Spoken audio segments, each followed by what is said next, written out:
Starting in 2001, I started rather unexpectedly doing an awful lot of research on how men think and feel. We as talented, educated, skilled women can shoot ourselves in the foot and not even know it. Ways that we can sabotage our careers and not know it just by the way that we interact with the men that we work with and may not know how something we are doing or saying is being perceived.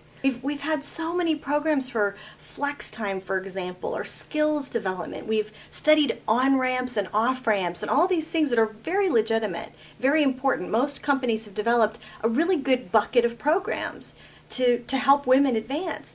But what I've realized is that there's this giant hole in the bucket because the one thing they can't do is keep you from shooting yourself in the foot. That is what I've been spending the last number of years researching.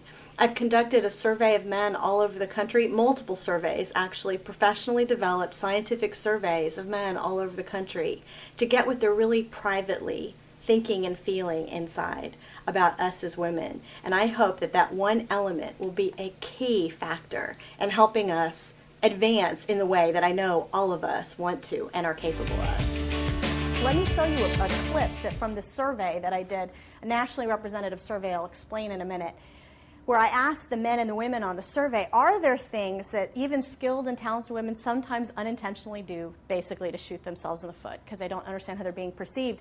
And as you can see, 2/3 of men said, yeah, they agree with that, and even more women said, yeah, okay, I kind of agree with that. We view life very holistically. It's sort of everything is a part of life. We have our personal life and our kids and our work, and it's all part of this big life. And we're sort of the same person everywhere we go, and we sort of function by the same rules. It's a very holistic view. Men, really interesting. Men have a totally different way of viewing the world, where instead it's like there's personal world and there's working world, and it's like they leave one world, they cross a bridge, they get on the elevator, they get off the elevator, and they are in work world. And the difference is that in their minds, they function by completely different sets of rules. Let's hear from one executive that we caught on camera explaining this. It's not just sort of an opinion, it's not just slightly different. I think that to the guy, there are what I would call rules. Not really written, not really articulate, not everyone would necessarily agree on those rules, but they're there. And every guy knows that there's some kind of rules that say you do things differently in the business than you do at home or on the golf course. What are the laws of gravity of the business world? One of them, you've heard, men are quite uncomfortable with emotions in the workplace. Has anybody noticed this? There's actually tons of connections between the hemispheres. The deal is, though, with men, there's a lot fewer connections because the impact of testosterone basically limits those connections, and the impact of estrogen builds them, okay? So the more connections you have, the more processing capacity you have to do a bunch of different things. But for our purposes, one of those things is that women have the capacity to process thoughts and emotions at the same time, okay? Men don't. So let's take this to the next step. What does that mean? If they see you being, quote unquote, emotional, they think you're not thinking clearly either as a woman. And that is not true. We assume getting emotional is confined to one thing, getting visually upset and teary-eyed.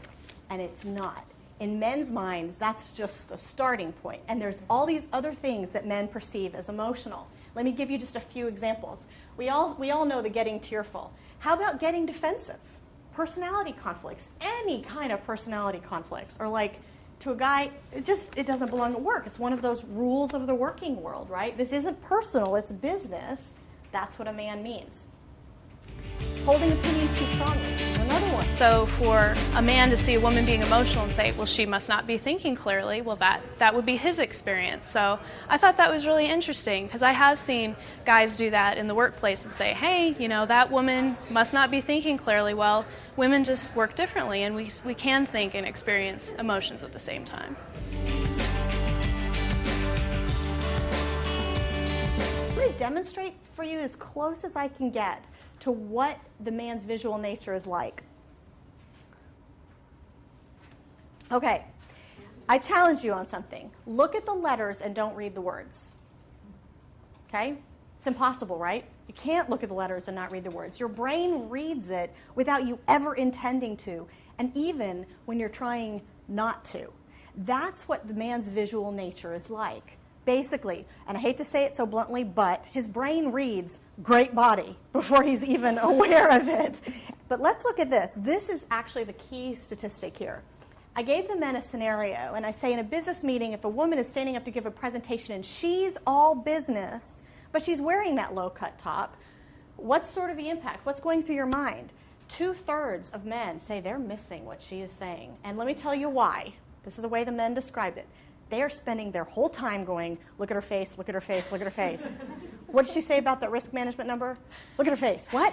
I asked the woman and I asked the men, what are you thinking when you see a woman dressed that way? Or what are you thinking when you are dressing that way? Only 1 out of 4 women said, I want the men around me to look at my body. Now, I'm actually surprised it was that high. 3 out of 4 men are like, of course she wants the men around her to look at her body. Why else would she dress that way? Why else she would dress that way is this number. We know. It's not about trying to get that kind of attention. We're just trying to look good. We're trying to wear what is in style.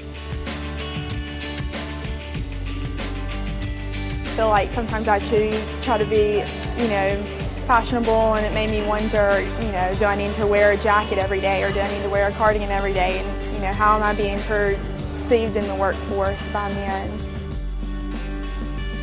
I really like the scientific backing and the explanations. I think that's going to help me retain the information and, I guess more broadly apply it. I can't wait for her book to come out.